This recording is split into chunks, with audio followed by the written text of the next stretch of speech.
All right, I'm in Hebrews chapter 9. Hebrews chapter 9, I'm going to finish up chapter 9 in this message. In this message, I'm going to spend some extra time on verse 24, where it says, "For Christ has not entered the holy places made with hands, which are copies of the true, but into heaven itself, now to appear in the presence of God for us." This is the one I'd like to spend a little bit more time on, and I'll also be able to emphasize a little bit more about verse 28, where it says, "So Christ was offered once to bear the sins of many. To those who eagerly wait for him, he will appear a second time apart from sin for salvation." All right, that these are the two verses I'd like to put a little bit more time into. It has to do with the fact that Christ did not enter the holy places made with hands. He's not going to enter the holy places made with hands. And when he comes back, he's not dealing with sin. He's just going to come back for the purpose of saving those who are his. And so there's a lot to talk about still here that I would like to mention. Let me start out with the fact that our God definitely wants to have an individual relationship with us. He wants to have an individual and personal relationship.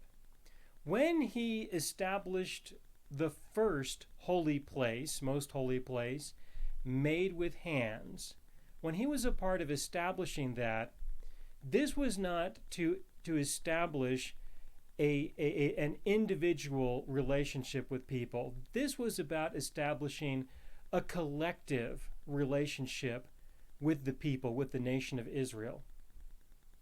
To give you a little bit of an idea with regards to what was going on, the state of humanity was such that there was plenty of sin going around. Plenty of sin. And when God took the nation of Israel out of slavery and brought them to Mount Sinai, to the mountain of God, when he brought them there, he established a covenant with them, a relationship. This was a relationship that he established with the people. And the relationship was a collective relationship in the sense that if overall the people would obey the commandments, obey the commands that he issued, that he gave them as part of this relationship, then he would do his part. That was their part. Their part was to obey the commandments, which means that they are to do all that which is good, and they are not to do anything that was evil. They were not to sin. And that his part of the relationship was described there, that he would be their God, and he would provide the appropriate weather at the appropriate time. He would be of assistance in the event that there was war with other countries. He would bless them. He would do a number of things to bless them in the collective sense. There was certainly some opportunity for an individual relationship with him. I'm not wanting to take that away. I'm just speaking in generalities, that in general, this is what he had. So he had a group of people who had the opportunity with this relationship. They had the opportunity to live this life with their God. They could live this life of holiness because they knew exactly what they should be doing, and they knew what they shouldn't be doing. And so they had an opportunity to live a life that would not really include sin. In the event that there was sin, the law had provisions for what would be done in the event that there was sin. And there were a lot of sins that would result in execution, that people would just simply be put to death. There were other sins that would require restitution. There were other sins that resulted in a form of uncleanliness. There were different kinds of sins and different ways to address them. There was even a sacrifice once a year, the Day of Atonement, for the sins that people did not know that they committed. That's what that was about. So he had a people who had an opportunity to address the subject, address the issue of sin. Now, sin in and of itself with an individual can be described as self-destructive behavior. It's a reasonable way to describe it, that a person is being self-destructive. They may be harming other people, but in harming other people, they are also being destructive in their own lives in various ways. And of course, it would depend on the sin with regards to how that would be described. In some cases, you would think that they're being destructive towards others more than themselves, and that could very well be. But the primary way to describe this overall is to just simply say that it is self-destructive behavior. In this case, that's how I would like to address it when it comes to the establishment of a holy place, a place that would be made with hands, that would provide a sacrificial system, a way that people can resolve the self-destructive behavior that's in their lives. All right, now this sacrificial system that God established in order to resolve most of the issues related to sin, this sacrificial system is something that could be appealing to a lot of people, very appealing. Because if a person does engage in a particular sin, then they have a solution. They have a solution to this behavior, to this self-destructive behavior. They can go and they can provide the restitution. They can provide the sacrifice, the offering. They can do whatever they need to do in order to get right with God. Or if they are committing the sin in a way that does not result in anything that they have to do, then they could say that they kind of got away with it, because according to the boundaries established by the law of God, they're able to do this and get away with it. And in that way, they don't have to do anything. They can feel a sense of empowerment just by that. You know, that God says this is evil, but they're not going to be convicted of it because maybe there are not two or more witnesses, as an example. So there's nothing that's going to happen. As a result of that, they're not going to be convicted. They may feel a sense of empowerment, a sense of control, because now they know what they should not be doing. But if they succeed at doing it, they can feel a great sense of accomplishment.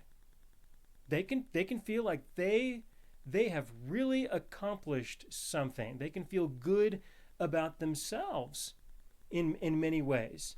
And so through the opportunity with the defined relationship, the opportunity to engage in sin and to be able to get away with it, or to be able to engage in sin and just provide the right sacrifices, provide the right restitution, through the mechanisms that God established, He made a way for a person to live their lives and can experience an increase in sin. They can have some sin in their lives through the boundaries that God established with the Mosaic Law. Now, that's not why He established the Mosaic Law.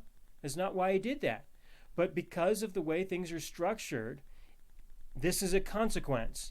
This is a potential consequence that can result because of the personalities that people have, different personalities. The law can stir up sin in other ways.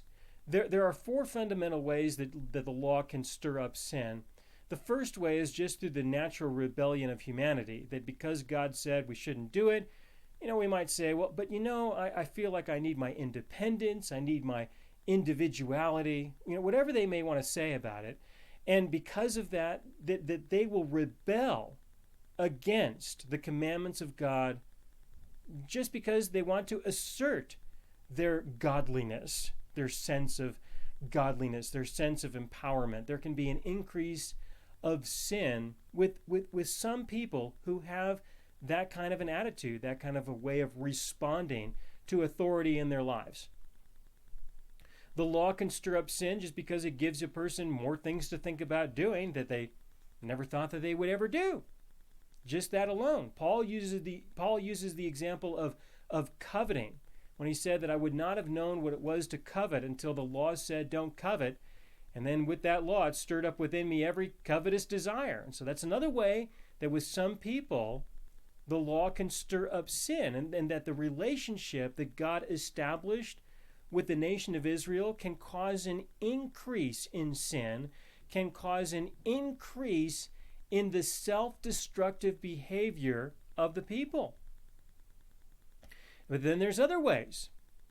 If a person feels that they have found a way to obey the law of God, they may not have succeeded, but if they think that they have succeeded, and that they have succeeded adequately and appropriately and to the standard that God would require, now there's an opportunity to commit sin by comparing yourself with other people who are not up to that standard. Now you can be condemning, you can be judgmental, you can have an attitude against these people who don't sin, or who do sin like you don't sin. And they, they just simply may not have been able to overcome the issues that are being described or that people are talking about. It could very well be that you're not tempted by these things at all, and so for you to obey this commandment is trivial. But for others, they are tempted by these kinds of things, and to obey that commandment is not trivial. It's hard, it's difficult, it's a real struggle for them. And so for those who feel that they are living in obedience to God, they can be quite negative towards those who are not able to be as obedient, comparatively speaking. And this is a sin of religious pride. That's what this is. The sin of religious pride, that I'm so excited that I'm not like you, and I'm going to let you know. I'm going to let you know that I am not like you. And I'm going to let you know that you need some more condemnation in your life, probably. You need some more ridicule. You need some more anger or frustration towards you. You need me to express my disappointment, and my rejection. And you need to know that I don't love you. I don't love you at all. I don't accept you. And this becomes a violation of the law, that you are to love your neighbor as yourself. All right? And so the religious pride that can be stirred up within a person can be enormous. And God has provided a way for this kind of sin to be increased. Provided a way. He has provided the law, the infrastructure, the religious infrastructure, the sacrificial system. Some people might even be keeping an eye on the tabernacle to see who might be going there to present some sacrifices, present some offerings. And if you didn't have to do that today, and you saw somebody go there today, or maybe even twice today, you could bring that up. You could say, hey, I notice you go to the tabernacle a lot, don't you? You really need to fix some of those issues that you've got. That's how people can relate to others. The tabernacle made with hands provides this kind of opportunity within the nation of Israel, within the collective, within the community of people. The tabernacle made with hands, all right? The temple made with hands. And so, these are three ways that the sin can be stirred up. Another way is when you violate the law of God, all right, and you know that you are not up to the standard that He requires, and the pressure gets to be so much, gets to be so intense that you recognize that God does not love you, He does not like you, He does not accept you, He is disgusted with you. Under these kinds of conditions, under this kind of pressure, you might look for some sin. There are some sins that you may be able to find, you may be able to engage in, that will make you feel like you're loved, feel like you're accepted, feel like somebody likes you, feel empowered, feel important, because you need some of that in your life. And so if you can't get that through your relationship with your God, because you just can't get your flesh under control well enough, then people can be inspired to go and pursue some additional sin on top of what they already have, just in order to get a break, just in order to get some sense of peace in their lives. This is a real struggle that a lot of religious leaders have. It's a common one that a lot of people who are priests or pastors, who are considered to be elders in the church, they're under a tremendous amount of pressure to be holy. And if they fail, if they fail to be holy, then the pressure is high. It's increased with regards to the condemnation that they feel. And as a result of the condemnation that they are under, secretly in most cases, they don't want to tell anybody that these are issues that they are having.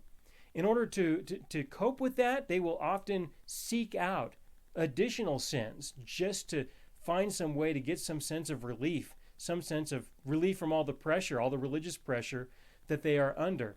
This is not unusual, and it is unfortunate.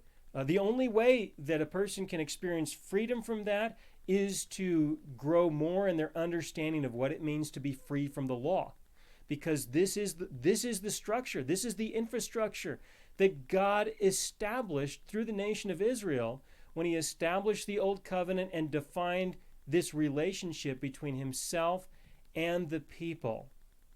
All right, and so while, on the surface you may think of it as an opportunity for there to be a reduction of self-destructive behavior in people's lives, and in some cases that may very well work out, but it's also a huge opportunity for there to be an increase in the self-destructive behavior in people's lives through this definition of the relationship between God and the people.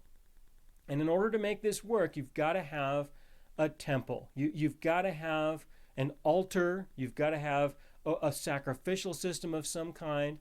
In a modern context, we have lots of these kinds of places. They're everywhere, all right? Lots of churches, lots of monasteries, lots of all kinds of community centers, places where there is a system of religious law and there is a sacrificial system for people to be able to resolve the issues of sin. Now, you're not likely going to find someone who is sacrificing goats and calves, bulls. You're not going to find anything like that, or pigeons.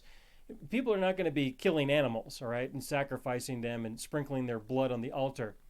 In most cases, the sacrificial system that they have is a system of confession. That's the modern way to handle this. That people have confessional systems where they apologize to God. But it really has the same kind of effect. It does. All you have to do if you commit sin is go and confess and ask for forgiveness, and there you go. That will encourage sin with a lot of people. It will encourage sin. It will encourage that because they have a sacrificial system. They have a temple made with hands, and they have an altar. People even call it that. They call it come down to the altar and get your sins forgiven. It's good to be in church this Sunday morning because this is our opportunity to confess our sins and ask for forgiveness.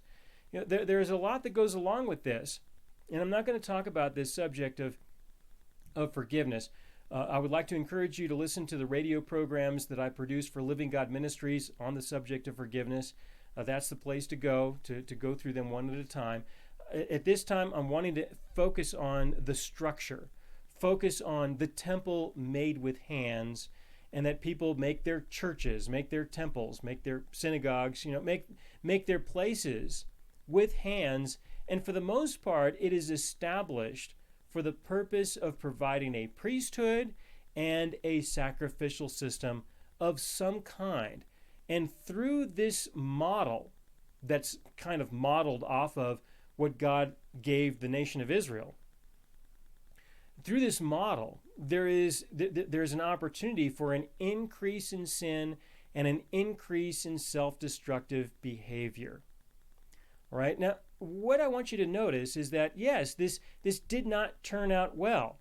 All right, this did not turn out well. But I want you to notice that this has to do with a collective relationship between the collective and with God. It's not an individualistic relationship. it's a collective relationship. And so with the temple made with hands, this temple that is made with hands is the place where the collective will go, where the group of people will go. Right? Now, I know that you can probably get the sense that a temple made with hands might not necessarily be a good thing. There is nothing wrong inherently with the temple made with hands or with people building a church and for people collectively going there to assemble and worship God. That's not the issue. The issue is to what degree do the people understand the truth? That is what can make it work just fine. But when people have a distorted view of the relationship that exists between them and their God, then these kinds of dysfunctional, self-destructive things will tend to flourish. And that's just simply the way it goes. All right?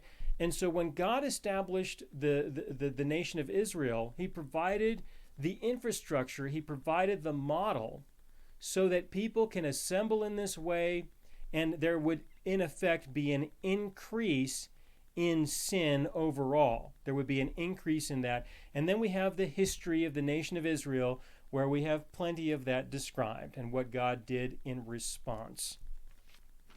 Okay? So we have the establishment of that and the establishment of the relationship. When the appointed time came,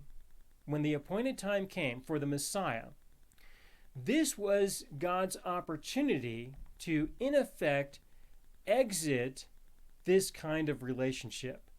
Because between Moses and Jesus, this is what he had to work with. And what he had to work with would never really provide much of an opportunity for him to have an individual and personal relationship with anyone. All right? What he would get would be this increase in sin, because people would love to have it. You know, they love to have the temple made with hands. They had the sacrificial system. The people themselves had a way to resolve sin, which could encourage them to do more. They had a way to have an increase in religious pride. All right? And the priesthood, or the pastorate, or whatever, the priesthood that would be assembled there, that would be attached to that, they would have something to do. They would be compensated for what it was that they were doing. So whether they believed in what was being defined there in terms of the faith or not doesn't really even matter. They got a job, you know, and they got things to do.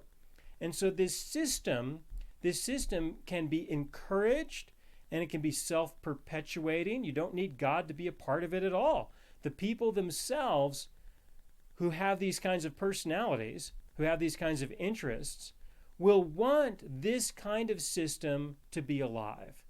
The priesthood will want this system to be alive, and the people will want this system to be alive. All right, there's a lot of opportunity for dysfunction there, but that's just kind of how it goes. So when God established the new covenant through forgiveness, what he was effectively doing was bringing an end to this relationship, bringing an end to the usefulness and to the activities of the temple made with hands. He was bringing an end to that, because when there is forgiveness, then there is no sin that is left unforgiven. It's all forgiven. Then there is no law. There is no law because the penalty has already been paid. And if there is a law, there has to be a defined expectation and punishment. But if there is no punishment, there can very well be an expectation. But if there is no punishment, then by default, there really is no law. So God, in effect, through the forgiveness that he provided, through the crucifixion, through the shedding of his own blood when he came here to live as a man, as the Lord Jesus, he effectively ended that relationship between himself and the people of the temple.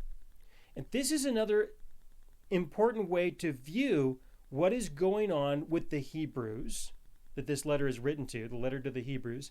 the Jews at this time, mainly those who were around the region of Jerusalem.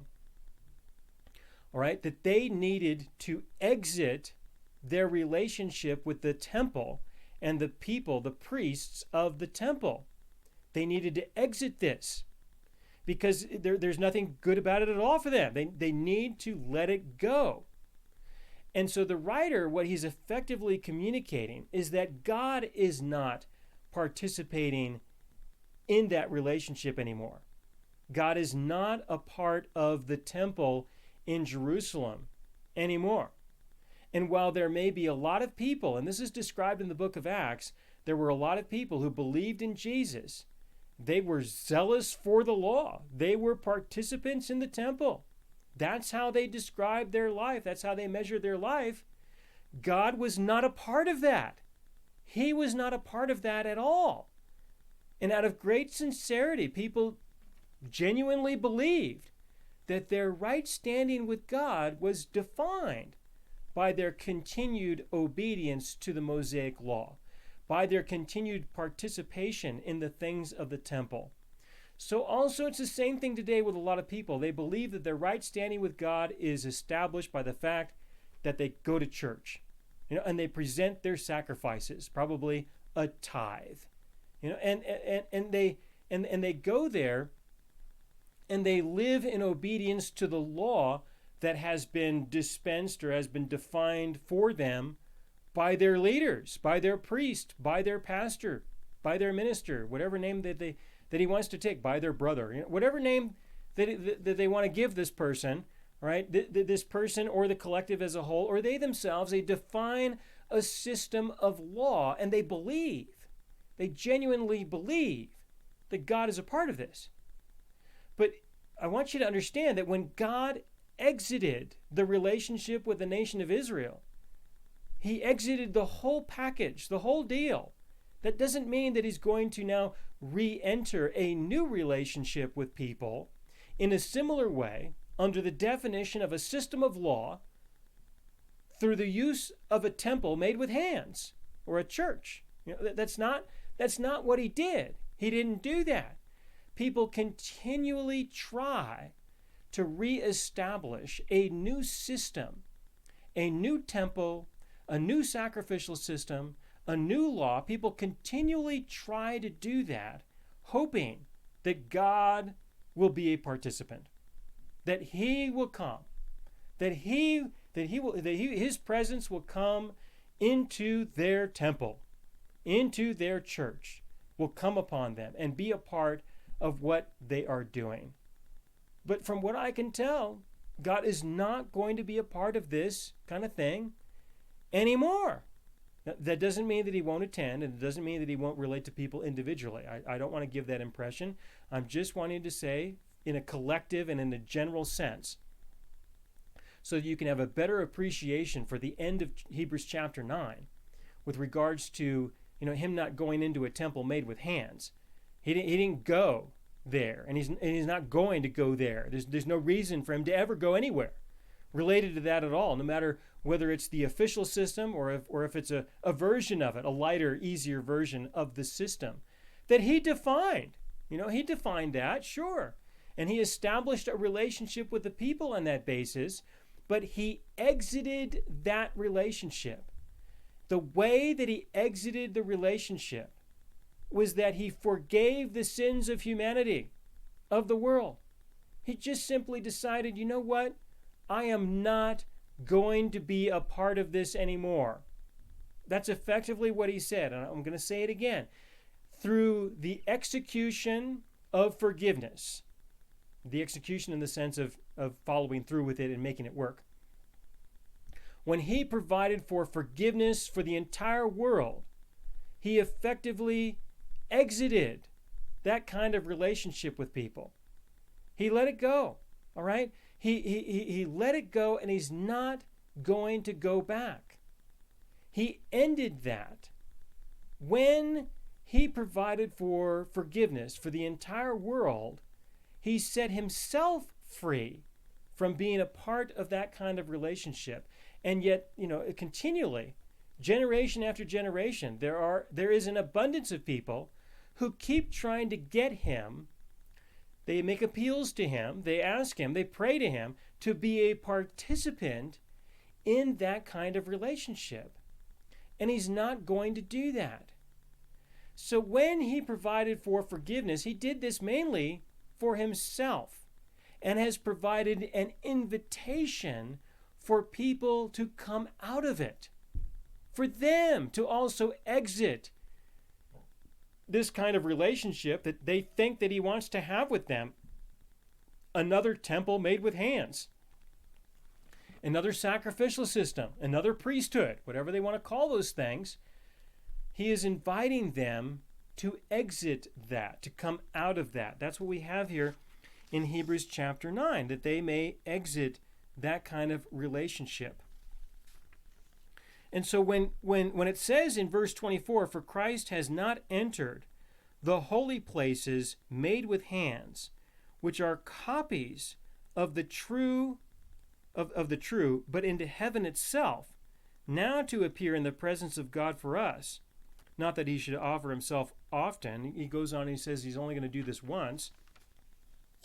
When he did that, he effectively stated, look, I'm not going back there.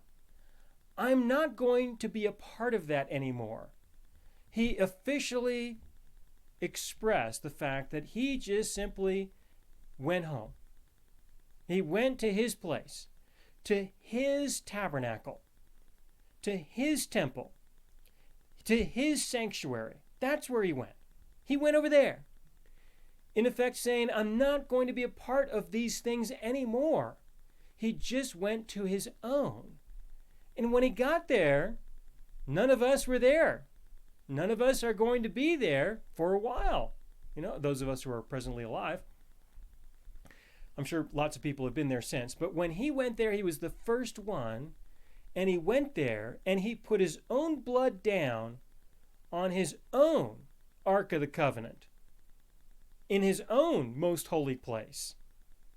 He did not ask anyone for permission to exit this relationship. If he would have gone into the temple in Jerusalem, if Jesus would have gone there and put his blood down there, it would in effect be stating that he is asking for the permission, for their permission to exit the relationship, of the law, to execute forgiveness for everyone. To be a part of their system, a part of their temple, would be a way of saying that he validated, that he recognized that there was significance there, that there was authority there, that there was something there. But there's nothing there. Absolutely nothing. That's why he went to his own sanctuary, to his own most holy place. And he said, this is where it matters. It matters to God in his own temple, in his own tabernacle.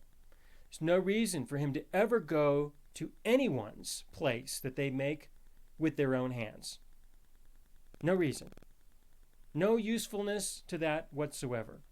He went to his own sanctuary, put the blood down, and then he walked away and he sat down. And he's not going to do it again. That is an official way of stating that God has completely, totally exited the relationship with us on the basis of sin. The topic of sin is gone. It has no part in his life whatsoever with regards to him executing judgment or evaluating anyone. When a person goes before him after we physically die and we go before him for that final judgment, the judgment is going to be about, are you spiritually alive or are you spiritually dead? If you did not surrender to the new covenant, you are not spiritually alive and you do not have a place among the living. And if anyone wants to argue that point, well, they can have a discussion about just how good they are. And they can be judged according to their deeds, according to their sins.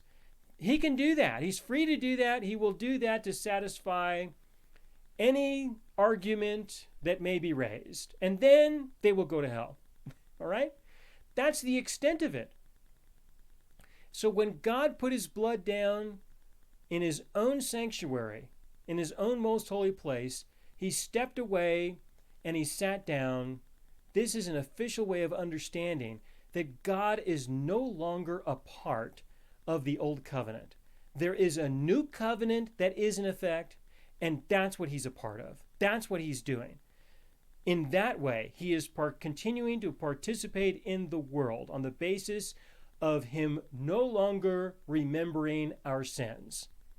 That our sins are remembered no more, and that there is now a new opportunity for us to have an individual, personal relationship with our God, through which he can change, transform, and grow us in ways that would certainly be representative of a reduction of sin in our lives, and we can rejoice in that. But that's not the primary objective. That's just a side effect. The reduction of sin in a Christian's life is a side effect of the primary effect of us having a personal, individual relationship with our God, through which he grows and matures us into a person who is more conformed to his image. But not on the basis of law, but on the basis of grace. Not on the basis of condemnation, but on the basis of forgiveness and the love and the acceptance that he has for us, that he sets us free from the burdens of the indulgence of the flesh, because he meets the deepest needs that we have in the core of our spirit, in our souls, the real needs that we have, the need for him. He created us to need him, and through the new covenant we have him, and when we have him and we need him, there is a new life that we can live in accordance with that, together with him individually and personally. So that's what we have. So God exited the relationship. He did so without the permission of any priest or anyone for that matter. He is in his own temple, his own sanctuary. He is in his own kingdom, and he is doing his own work separate from that. And he has been living this way for a long time, ever since Jesus died on the cross, rose from the dead, and walked in there and settled this. Ever since then, this has been his life, and it's going to continue to be his life for as long as our present system continues to go. This will be the way that he lives. And so this is what we are invited to enter into. He invites us to enter into this way of life, to enter into this kind of relationship. And all of this can be understood by recognizing that when he died, he did not enter into any temple made with hands, and he never will, not for the purpose of addressing the subject of sin. So if you, or anybody for that matter, are continuing to go to a temple made with hands to deal with the subject of sin, this is something that God is not a part of. This is your own thing. This is what you are doing, but God has no part in this at all. It is not related to the new covenant. It is not related to the new relationship in the way that he relates to us now. There's no relationship to that whatsoever. So even though we don't have the temple in Jerusalem, people have constructed their own mini temples until then, and when there is one, that could be quite interesting to see how the people of the world relate to the temple that gets rebuilt in Jerusalem, which we do expect will happen at some point in history. But until then, people are still trying to get God to be a participant of the same model, and that is just simply not how he is going to relate to us. All right, so our focus needs to be on the heavenly sanctuary. And in our lives right now, obviously, we have no physical access to that sanctuary. We can't even go there. We can't go there to misuse the sanctuary. We cannot misuse the temple of God. We can't go there with the blood of bulls and goats. We can't go there and present any offerings, any sacrifices. We can't go there and appeal to him for forgiveness. We have no access to that temple to misuse it. When we do, our flesh will be dead. Our flesh will be dead, and then we will have access to the temple, to the tabernacle of God, the most holy place in heaven. But you know, things will be different then. They will be different. Because just about every sin that we cope with, that we deal with, has something to do with the issues related to our flesh. When your flesh is dead, when it is gone, the temptations, the struggles, the issues that you deal with, that you have in your life, most all of them are going to go away. There will be no reason for us to have the Mosaic law. There will be no reason to have any law from God or anyone that we may establish amongst ourselves, because there just simply is no opportunity for it anymore. The flesh will be dead. The flesh will be gone. You will enter the most holy place to be with God personally in this abstract way of understanding. And when you go there, you will not be able to abuse his temple, to abuse his tabernacle, to expect him to participate in your sin issues. There will be no opportunity for that because your flesh will not go with you. And so while we have our flesh, he's not allowing us to have access. Otherwise, there probably would be lots of ways that we would be able to violate his tabernacle and what he accomplished. Many ways that we could violate that. But when our flesh is dead, we are free to enter there, and everything will be different. Okay, now for those of you who are in some small groups, these messages are being produced for people to view them and to work with them in small groups. I have a question that you can perhaps work with amongst each other. How does religion encourage self-destructive behavior for most people? How does religion encourage self-destructive behavior for most people? I've given you my expression of that. You may have some different ways to describe that. It would be useful for you to find ways to come up with your own understanding, to express your own understanding, and not just try to find some way to repeat whatever it is that I said.